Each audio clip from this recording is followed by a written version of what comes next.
আসসালামু আলাইকুম। সকলকে স্বাগত জানাচ্ছি ঢাবি খ ইউনিটের রেজাল্ট এনালাইসিস ভিডিওতে।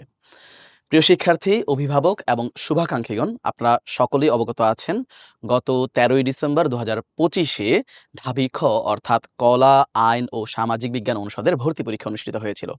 তারই প্রেক্ষিতে দীর্ঘ ১ মাসেরও বেশি সময় পরে ২০ জানুয়ারি ২০২৬-এ তার ফলাফল প্রকাশিত হয়। আপনারা হয়তো খেয়াল করেছেন প্রতি বছরের মতো এবছর রেজাল্ট পরবর্তী সময়ে আমরা আমাদের সাফল্যগুলো আপনাদের সামনে তুলে ধরে নিই। তার কারণও অবশ্য আপনারা জানেন সোহাগ ভাইয়ের ভিডিওর মাধ্যমে। ছোট্ট করে যদি বলি, প্রতি বছর এই রেজাল্ট প্রকাশের পরে রেজাল্ট প্রকাশকে নিয়ে সমমনা প্রতিষ্ঠানগুলোর মাঝে একটা অসুস্থ প্রতিযোগিতা তৈরি হয়, যা শিক্ষার্থী এবং অভিভাবক উভয় শ্রেণীর মানুষজনের মধ্যে কিন্তু একটা অস্বস্তিকর পরিবেশ তৈরি করে। এই অস্বস্তিকর পরিবেশ কিংবা এই অসুস্থ প্রতিযোগিতা তার থেকেই কিন্তু বেরিয়ে আসার আমাদের একটি প্রয়াস। যেই কারণে আমরা এবছর কিন্তু কোনো লাইভ কিংবা ছবির মাধ্যমে আমাদের সাফল্য আপনাদের সামনে তুলে ধরিনি। তবুও আপনাদের মাঝে একটা আগ্রহের জায়গা থাকে সবসময় যে উদ্ভাসের শিক্ষার্থীরা এবছর কেমন রেজাল্ট করেছে। এবং এই আমাদের সাফল্যকে তুলে ধরার জন্যই আজকের এই ভিডিওটি। আপনাদের সামনে আমাদের রেজাল্টকে তুলে ধরার জন্য আমি আমাদের সবার প্রিয় রাহাত ভাইয়াকে ডেকে নিচ্ছি। ওকে, থ্যাংক ইউ আতিক ভাইয়া। আমরা মূলত দেখব যে ঢাকা বিশ্ববিদ্যালয় খ ইউনিটে কতজন চান্স পেয়েছে এবং তাদের কলেজ ভিত্তিক এবং বিস্তারিত আরো বেশ কিছু ইন্টারেস্টিং তথ্য। এবং সেটা আমরা কিভাবে দেখব? শুধু আমরা না, তোমরাও যেকোনো সময় দেখতে পারো। তো সেটি আমাদের উদ্ভাসের .com যে ওয়েবসাইটটি আছে, এই ওয়েবসাইটের ১ম যে পেজ, এটা যেহেতু পিসিতে ওপেন করা আছে সেহেতু একটু ওয়াইড এবং ল্যান্ডস্কেপ মোডে আছে। তোমরা যারা ফোন থেকে দেখবে তাদের জন্য 3 বার একটা অপশন থাকবে। সেখানে ক্লিক করলেই কিন্তু সাফল্য ২০২৫ এই অপশনটি দেখতে পাবে।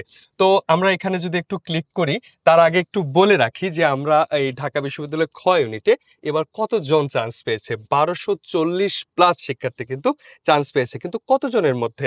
এখানে ২৯৩৪ আসনের মধ্যে এখন পর্যন্ত, অর্থাৎ এই নাম্বারটা কিন্তু বাড়তে পারে।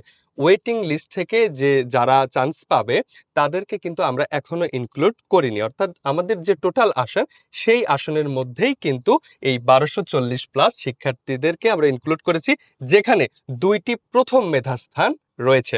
চলো আমরা একটু দেখি যে সাফল্য ২০২৫ টা আমরা আমাদের ওয়েবসাইটে কিভাবে সাজানো আছে। এখানে বুয়েট, ঢাকা বিশ্ববিদ্যালয়ের ক ইউনিট এবং খ ইউনিটের রেজাল্ট কিন্তু আমরা দেখতে পাচ্ছি। খ ইউনিটের রেজাল্টে যদি আমরা ক্লিক করি, এখানে ২ টি অপশন দেখতে পাবো। একটি হলো এইচএসসি কলেজ ভিত্তিক এবং আরেকটি হলো মেধাক্রম ভিত্তিক। আতিক ভাইয়া, মেধাক্রম ভিত্তিক যে ফলাফল, সেখানে যদি আমরা ক্লিক করি, এটাকে আসলে কিভাবে সাজানো হয়েছে আপনার কাছ থেকে একটু শুনি। এবং ১ম এ তো আমাদের মূল যে রেজাল্ট আছে সেটাকে ইন্টারফেস আকারে দেওয়া আছে এবং পাশাপাশি আমরা দেখতে পাচ্ছি মেধাক্রম অনুসারে যে শিক্ষার্থীরা তাদের মেধার পরিচয় দিয়েছে, হুম। আমরা যদি সেভাবে করে টেবিলটা সাজিয়েছি, ১ম এ তার কলেজ, এরপরে তার নাম, তার অ্যাডমিশন টেস্টে সে কত মার্কস পেয়েছে ১০০ র মধ্যে, পাশাপাশি এসএসসি এবং এইচএসসি মিলে তার জিপিএ মার্কস কত ছিল। এর পাশাপাশি এই অ্যাডমিশন টেস্টের মার্কস এবং জিপিএ মার্কস ২ টাকে কাউন্ট করে একসাথে টোটাল মার্কস কত হয়েছে, তার মেরিট পজিশন কত ছিল, সে কোন গ্রুপ থেকে আসলে এই মেরিট পজিশন অর্জন করেছে, সে আমাদের উদ্ভাসের কোন ব্রাঞ্চে পড়াশোনা করেছিল, পাশাপাশি তার উদ্ভাসের রেজিস্ট্রেশন নাম্বার কিন্তু আমাদের এই টেবিলের মধ্যে দেওয়া আছে। অর্থাৎ বিস্তারিত সকল ইনফরমেশন এভাবে আমাদের টোটাল যে আমরা বলছি ১২৪০ প্লাস, এই ১২৪০ প্লাস শিক্ষার্থীর ইনফরমেশনই কিন্তু এখানে দেওয়া আছে। সো এটা ছিল আমাদের মেধাক্রম ভিত্তিক যে রেজাল্ট। এরপর যদি আমরা এইচএসসি কলেজ ভিত্তিক রেজাল্টের দিকে তাকাই, সেক্ষেত্রে আমরা কিভাবে সাজিয়েছি সেটা একটু দেখি। শুরুতেই সেই ইন্টারফেসটি যে আমাদের ১২৪০ প্লাস শিক্ষার্থী চান্স পেয়েছে ২ টি মেধাস্থান সহ, এবং চান্সপ্রাপ্ত শিক্ষার্থীর সংখ্যা অনুযায়ী আমাদের একটা ইনডেক্স আমরা সাজিয়েছি। তো প্রথমে ক্রমিক নঙ্গে আমরা দেখতে পাচ্ছি নটরডেম কলেজ থেকে চান্স পেয়েছে ৯৬ জন, যেটা ১ নম্বর পৃষ্ঠাতে আছে, এবং ১ নম্বর পৃষ্ঠাতে এই ৯৬ জন শিক্ষার্থীরই বিস্তারিত ইনফরমেশন আছে। ঠিক তেমনি Holy Cross, Viqarunnisa Noon, Adamjee cantonment school and college থেকে ৩৩ জন, যেটি ৯ নম্বর পৃষ্ঠায় আছে। এভাবে গুরুত্বপূর্ণ কলেজ সহ সারা বাংলাদেশে যত কলেজ আছে, অর্থাৎ যে কলেজ থেকে ন্যূনতম একজনও চান্স পেয়েছে, তার ইনফরমেশনও কিন্তু আমরা এখানে রেখেছি। রেখে দেওয়ার চেষ্টা করেছি এবং শুধু তাই নয়, জাস্ট সংখ্যা প্রকাশ নয়, বরং এই যে 96 জন চান্স পেয়েছে নটরডেম কলেজ থেকে, তারা কারা, তাদের ডিটেইলস কি, তারা কত মার্কস পেয়েছে, উদ্ভাসের কোন ব্রাঞ্চে ছিল, তার রেজিস্ট্রেশন নম্বর কি, সকল কিছু কিন্তু এই জায়গার মধ্যে আমরা ইনক্লুড করে দেওয়ার চেষ্টা করেছি। এবং লক্ষ্য করলে দেখা যাবে আমাদের এই যে রেজাল্ট আছে কলেজ ভিত্তিক, সেখান থেকে আমরা দেখতে পাই টোটাল ৩৩১টি কলেজ থেকে কিন্তু আমাদের শিক্ষার্থীরা চান্স পেয়েছে। তো তোমরা যারা প্রত্যন্ত অঞ্চলের বিভিন্ন কলেজে পড়াশোনা করছো, তারা হয়তো ভাবছো যে আমি একটা প্রত্যন্ত অঞ্চলের কলেজে পড়াশোনা করি, আমার জন্য কি ঢাবির স্বপ্ন দেখা উচিত কিনা? আমি বলব এইটাই তোমার জন্য একটা অনুপ্রেরণা যে যেকোনো কলেজ থেকে তুমি একা হলেও কিন্তু তুমি চান্স পেতে পারো। আরেকটা বিষয় ভাই আমি বলে রাখি, আমরা শিক্ষার্থীদের মাঝে একটা প্রবণতা লক্ষ্য করি। তারা কিন্তু চিন্তা করে অ্যাডমিশন টেস্টের সময় হয়তো ঢাকায় এসে যদি প্রিপারেশনটা না নেয়, তখন হয়তো সে অন্যদের থেকে একটু পিছিয়ে যাবে।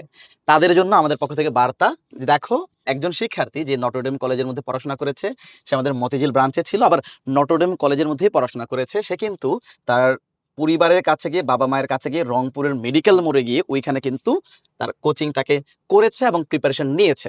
তো আমরা যেই কথাটা বলি, সকল শাখায় সমান সেবা, তুমি কিন্তু তোমার অ্যাডমিশন প্রিপারেশনের সময় যে কঠিন সময়টা আছে, পরিবারের সাথে থেকে, বাবা-মায়ের সাথে থেকে একটা স্বাচ্ছন্দ্যে প্রিপারেশন নেওয়ার জন্য আমাদের যেকোনো শাখায় কিন্তু ভর্তি হয়ে যেতে পারে এবং এটা হচ্ছে কলেজ ভিত্তিক। কলেজ ভিত্তিক। এবং যদি কেউ মেধাক্রম ভিত্তিক আমাদের রেজাল্টটা খেয়াল করে, সেখানেও কিন্তু দেওয়া আছে যে প্রথম ১০ জনের মধ্যেই সেখানে যেমন ঢাকার কোনো ব্রাঞ্চ থেকে একজন ভালো করেছে, পাশাপাশি ঢাকার বাইরে থেকেও জেলা শহর কিংবা উপজেলা শহর থেকেও কিন্তু শিক্ষার্থীরা খুবই ভালো রেজাল্ট আসলে করছে। এবং চমৎকারভাবে যেটা বলছিলেন যে তারা কিন্তু আস্থা রেখেছে আমাদের সকল ব্রাঞ্চের সমান সেবা এই বিষয়টির প্রতি।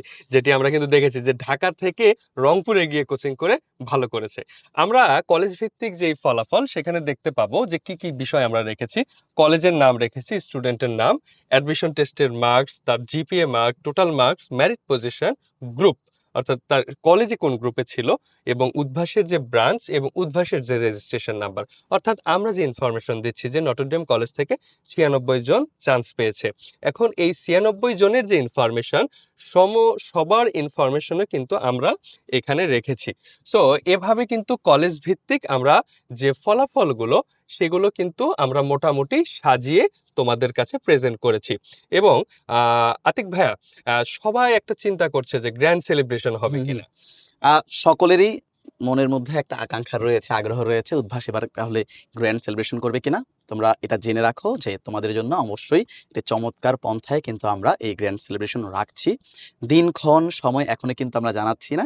তোমাদেরকে খুবই শীঘ্রই আমরা এই আপডেট দিব। তবে হ্যাঁ, তোমাদের জন্য কিন্তু আমাদের গ্র্যান্ড সেলিব্রেশনের আয়োজন কিন্তু রয়েছে।